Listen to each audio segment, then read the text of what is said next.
नमस्कार दोस्तों, आप सभी का स्वागत है ऑनलाइन कक्षा के हमारे इस चैनल में। और जैसे कि आप सभी जानते ही हैं, हम पढ़ रहे थे अलंकार टॉपिक, जिसके अंदर हमने इससे पहले सारे अलंकार क्लियर कर लिए थे। और हमारा जो अंतिम अलंकार है वो हमारा प्रतिप अलंकार रहा था। तो आज हम बात करेंगे प्रतिप अलंकार के बारे में। तो चलिए शुरू करते हैं। तो सबसे पहले बात करते हैं प्रतिप शब्द की।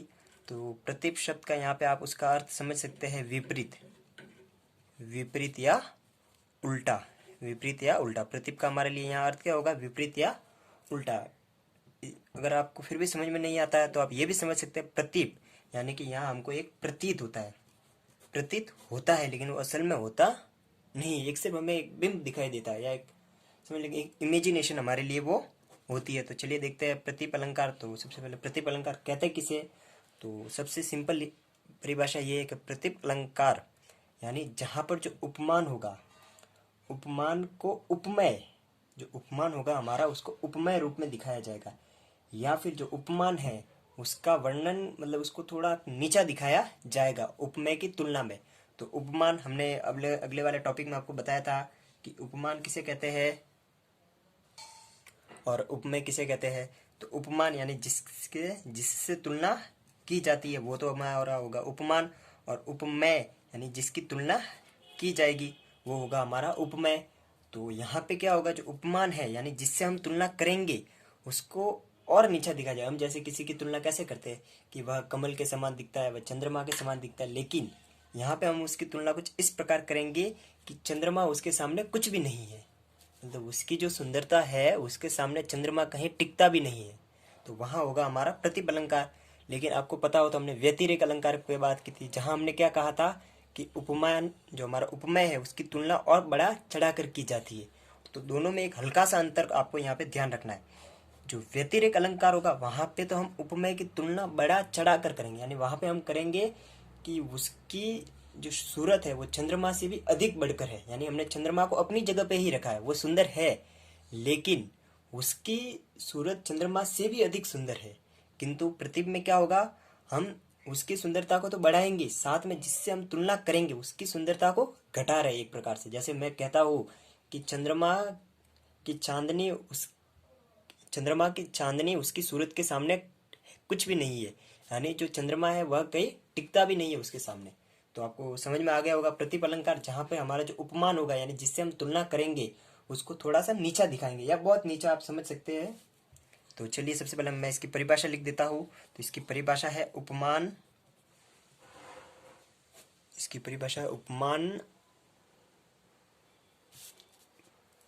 उपमान का उपमेय, उपमान का उपमेय रूप में, या उपमान का उपमेय रूप में, या उपमान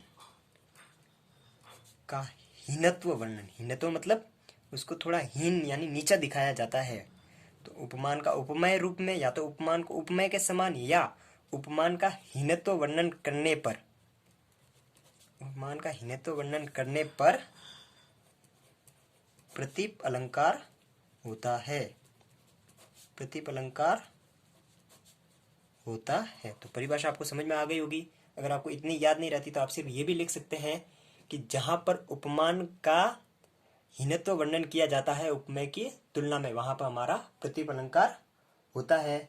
और ये हमारा जो प्रतिप अलंकार है वह उपमा अलंकार का उल्टा होता है, उपमा अलंकार का विपरीत होता है। उपमा अलंकार में क्या होता है? हम किसी से किसी की तुलना करते हैं। उपमा अलंकार यही होता है कि वह चंद्रमा के समान दिखता है, वह उसके समान दिखता है, लेकिन ये उसका उल्टा कुछ इस प्रकार से है कि वह चंद्रमा के समान नहीं दिखता, बल्कि चंद्रमा उससे भी कहीं नीचा है, यानी चंद्रमा की चांदनी उससे भी कहीं नीचे है। इसी प्रकार कमल की बात कर सकते हैं। जैसे उपमान में हम कहते हैं कि उसकी आंखें कमल के समान है, किंतु प्रतिप अलंकार में हम क्या कहेंगे कि उसकी आंखों के सामने कमल की पंखुड़ियां भी शर्मा जाती है, कमल कमल की पंखुड़ियां भी शर्मा जाती है, कमल की पंखुड़ियां भी लज्जित हो जाती है। तो ये होगा हमारा प्रतिप अलंकार। तो परिभाषा हो गई। अब इसके बाद हमारे बात करते हैं उदाहरण पे। तो इसका पहला उदाहरण है बहुरी विचार किन्ह मन माही, बहुरी विचार किन्ह मन माही, सॉरी मन नाही, बहुरी विचार किन्ह मन नाही। सिंह बदन सम हिनकर नाही, सिंह बदन सम हिनकर नाही। तो क्या है दोहा? बहुरी विचार किन्ह मन माही, सिंह बदन सम हिनकर नाही। ये देखिए एक पूरी लय में चलना चाहिए। बहुरी विचार किन्ह मन माही, सिंह बदन सम हिनकर नाही। तो इसका अर्थ समझ लेते हैं। यहाँ पे बताया गया है कि बहुरी विचार किन्ह मन माही, मैंने मन में बहुत विचार किया, लेकिन सिंह बदन यानी सीता के शरीर के सामने दिन सिंह बदन सम हिनकर नाही, यानी कि सीता के बदन के सामने हिमकर, हिमकर हिमकर मतलब जो हिमालय या बर्फ, वह भी उसके सामने कुछ नहीं है, या वह भी उसके सामने हीन दिखाई देती है। यानी सीता का शरीर इस प्रकार से उज्जवल है कि उसके सामने बर्फ की उज्ज्वलता भी कम दिखाई देती है। यह हो गया हमारा पहला उदाहरण। अब हम इसके दूसरा उदाहरण देख लेते हैं। उतरी नहाए जमुन जल, उतरी नहाए जमुन जल, जो शरीर सम श्याम, जो शरीर सम श्याम। तो यहाँ यमुना नदी के जल को शरीर के समान बताया है। यहाँ पे यमुना नदी के जल को शरीर के समान बताया है, लेकिन उससे थोड़ा कम बताया है। बताया तो समान है, लेकिन फिर भी शरीर की तुलना में उससे थोड़ा कम। ये समझ में न आए तो एक तीसरा अलंकार और ले लीजिए, उदाहरण सॉरी, जहाँ है सिंह मुख समता, सिंह मुख समता किमि करे, सिंह मुख समता किमि करे, चंद्र वापुरो रंग, चंद्र वापुरो रंग। यहाँ पे जो सीता जी के मुख है, सीता जी के मुख की तुलना बेचारे चंद्रमा से नहीं की जा सकती। चंद्र वापुरो, जैसे कि हम मारवाड़ी में बोलते हैं ना बापड़ा, बापरो, वैसे ही यहाँ चंद्र वापुरो रंग, यानी कि सीता जी के मुख की तुलना चंद्रमा जैसे तुच्छ से क्या कर सकते हैं। तो ये हो गया हमारा प्रतिपलंकार। तो प्रतिपलंकार की परिभाषा आपको याद हो गई होगी, जहाँ उपमान का हीनत्व वर्णन किया जाता है, यानी जिससे हम तुलना करेंगे उसे ही हम कम दिखाएंगे। यहाँ होता है प्रतिपलंकार। और पहला हमारा उदाहरण था बहुरी विचार किन्ह मन माही, सिंह बदन सम हिनकर नाही। दूसरा है उतरी नहाए जमुन जल, जो शरीर सम श्याम। और तीसरा है सिंह मुख समता किमि करे, चंद्र वापुरो रंग। तो इसी के साथ आज हमारे अलंकार का टॉपिक पूरा हो गया है, जो कि हमारे कुल 8 नंबर के थे। तो इसमें से जैसे कि आप सभी जानते हैं 8 नंबर किस प्रकार हमने बांटे हैं। तो इस बार जो हमारा मॉडल पेपर आया उसके हिसाब से 2 या 3 प्रश्न तो अलंकार से कुछ 1-1 नंबर के पूछे जाएंगे, और एक प्रश्न आएगा हमारा बड़ा, जिसके अंदर हमें किसी अलंकार की परिभाषा देते हुए उसे विस्तृत समझाना होगा। तो और हमारे अलंकार कौन कौन से थे? अन्योक्ति अलंकार, फिर समासयोक्ति अलंकार, फिर विभावना अलंकार, फिर प्रतीप और फिर व्यतिरेक। कुल 5 अलंकार थे, और आपको सब याद है कि हो गया होगा। तो एक बार सबका रिवीजन कर लेते हैं। सबसे पहला आता है हमारा अन्योक्ति अलंकार। अन्योक्ति पे कहाँ था? अन्य धन उक्ति, यानी जहाँ पे मतलब बात किसी की चल रही है लेकिन वो मूल तक किसी अन्य के बारे में होगी, यानी हम व्यंग्य के माध्यम से जहाँ बात करेंगे वहाँ अन्योक्ति अलंकार होगा। जिसका हमें उदाहरण याद है, माली आवत देखी के कलियन करी पुकार, फूले फूले चुन लिए काली हमारी बार। तो अन्योक्ति अलंकार हमारा हो गया। अब अन्योक्ति के बाद में आता है हमारा समासयोक्ति।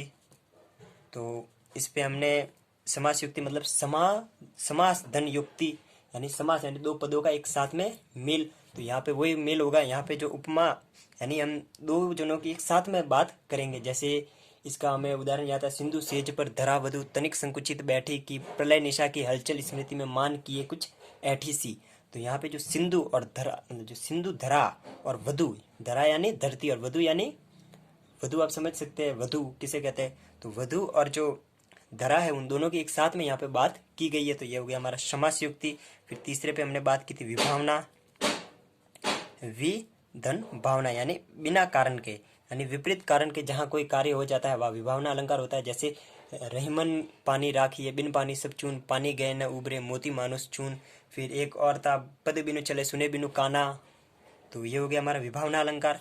अब विभावना के बाद में फिर हमारा था व्यतिरेक, व्य धन अति, यानी हम किसी की तुलना बहुत अति कर सकते हैं, वहाँ अति कर देते हैं, वहाँ होता है हमारा व्यतिरिक्त। जैसे सिंह बदन सम जिमि, इसका उदाहरण था सिंह मुख शरद कमल जिमि किमि कही जाए, निशि मलिन रहत व निशि दिन यह विकसाय। क्या था इसका उदाहरण? सिंह मुख शरद कमल, जिमी किमी कही जाए, निसी मलिन रहत व निसी दिन यह विकसाय। तो यहाँ पे सीता जी के मुख को अधिक बताया था, जबकि हमने कहा था कि कमल जो है वो तो दिन ब दिन मुरझाता जाता है, जबकि सीता जी का मुख दिन ब दिन उज्जवल होता जाता है। तो ये हमारा हो गया व्यतिरेक। और अंतिम हमने बात की प्रतिप अलंकार पे, जहाँ पे उपमान जो है वो उसका हीनत्व वर्णन या उसका वर्णत्व, उसका जो वर्णन है उसकी उसे थोड़ा कम दिखाया जाता है, वहाँ प्रतिप अलंकार था। और इसका उदाहरण था बहुरी विचार किन मन माही सिंह बदन सम हिन करनाई। तो इसी के साथ हमारे 8 नंबर के पूरे अलंकार हो गए। तो हम नेक्स्ट वीडियो में बनाएंगे छंद पे। तो तब तक के लिए धन्यवाद और पढ़ाई करते रहिएगा। शुक्रिया।